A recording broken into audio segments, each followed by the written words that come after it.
So భయ్య ఇప్పుడు మన బిగ్ బాస్ కంటెస్టెంట్స్ ఎవరైతే ఉన్నారో వాళ్ళందరినీ మన సోలార్ సిస్టంలో ఉన్న గ్రహాలతో పోల్చాలి. నేను వాళ్ళ పేర్లు చెప్తాను, వాళ్ళు ఎందుకు ఆ గ్రహంతో పోలుస్తున్నారో కూడా చెప్పాలి. Okay, first Yashmi. Venus. Venus అంటే శుక్రుడు. శుక్రుడు అంటే ఎందుకు శుక్రుడు? వై? బ్రైట్నెస్. బ్రైట్ అండ్ ఆయన రాక్షస గణాధిపతి. శుక్రుడు మంచి ప్లానెటే కానీ రాక్షసులకు అధిపతి అనమాట.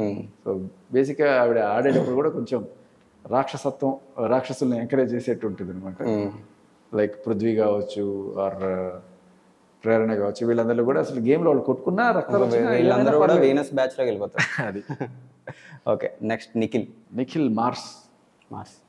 బాగా మార్స్ అంటే దిట్టంగా ఉంటాడు, బలంగా. Men are from Mars and women are from Venus అంటారు అలా. సో మంచి అథ్లెట్, దూకడాలు ఎగరడాలు బాగా చేస్తాడు కాబట్టి మార్స్ అంటే బుధుడు. అభయ్ మనము అభయ్ని గురుడితో పోల్చుకోవచ్చు. జూపిటర్ అంటే దేవగణాధిపతి.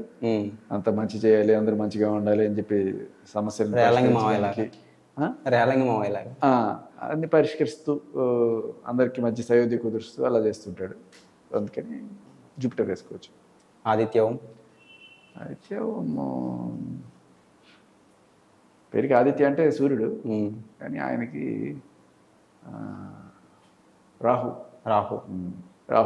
రాహు కేతు అనేవి షాడో ప్లానెట్స్. సో ఆయన షాడోలోకి ఎవరైతే వాళ్ళు నాశనం. సోనియా. మామూలు సింక్ శని గ్రహంతో పోల్చుకోవచ్చు. ఎందుకంటే శని అనేవాడు కొంచెం అవతల వాళ్ళు కష్టాలు పెట్టి ఇబ్బందులు పెడతాడు కాబట్టి ట్రై చేస్తుంటారు అలా. కిరాక్సిత. మెర్క్యూరీ అంటే ఇందాక ఎవరిని బుధుడు అన్నాను పొరపాటున? బుధుడు కాదు, మార్స్ అంటే కుజుడు. సారీ, ఇందాక మనం నిఖిల్ని పోల్చింది కుజుడితోటి. కిరాక్సిత మెర్క్యూరీ, బుధుడు. ఓకే, మెర్క్యూరీ అంటే ఇంకో అర్థం కూడా ఉంది, పాదరసం అంటే చాలా షార్ప్ అని. అంటే ఎక్కడికి వెళ్తే అక్కడ ఆ షేప్లోకి కన్వర్ట్ అయిపోవడం కాదు, పాదరసం అంటే చాలా ఫాస్ట్ అనమాట, వెరీ ఫాస్ట్, మంచి తెలివైన పిల్ల. నాగమణికంట. కేతు. రాహు అండ్ కేతు. రాహు వచ్చేసి ఆదిత్యం, కేతు వచ్చేసి నాగమణికంట. కేతు అంటే బేసికలీ కేతు అనేది మనం టీహెచ్ కాకుండా హెచ్ తీసేయచ్చు. కేటు గడ్డ. Vishnupriya.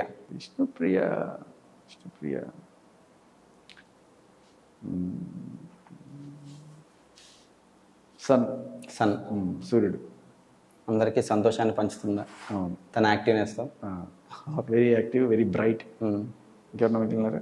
Last but not least Shekhar Basha. చంద్రుడు. చల్లగా, ఎవరికి ఏమి హాని చేయకుండా ఉన్నంతసేపు సంతోషంగా. హాని చేసే మూన్ కాదు, హనీమూన్ లాగా అనమాట. సో ఫైనల్గా ఈ బిగ్ బాస్లో అవన్నీ చూశాను కాబట్టి అడుగుతున్నాను. అంటే ఆన్ ది స్పాట్లో అన్నీ చెప్తారు కదా, నా పేరు మీద ఏదైనా చెప్పండి. అశోక్. నా మేకప్ వేసుకుంటావు? నేను మేకప్ వేసుకోలేదు, అందుకే లిప్స్టిక్ వేసుకుంటావా? లేదు వేసుకోను. కాటికి వేసుకుంటావా? ఇంకా అమ్మాయిని కాదు కదా. కొంతమంది అబ్బాయిలు వేసుకుంటున్నారు ఇవాళ రేపట్లో. నాకు బిగ్ బాస్ లో కూడా కొంతమంది ఉన్నారు. రోజు పొద్దున్న లేచి చక్కగా నీట్గా రెడీ అయ్యి నోస్ కి ఇవి తీసుకొని సోకులు చేసుకునే వాళ్ళని ఏమంటారు సార్? ఏమంటారు? సోకులు చేసుకుని వాళ్ళని. సోకులు చేసుకోలేని వాళ్ళని ఏమంటారు? అశోకు. సూపర్, ఆన్ ది స్పాట్లో బాగా చెప్పారు. సీరియస్లీ అశోకుడు. So thank you so much భయ్య, మీ వాల్యుబుల్ టైం మాకు ఇచ్చినందుకు.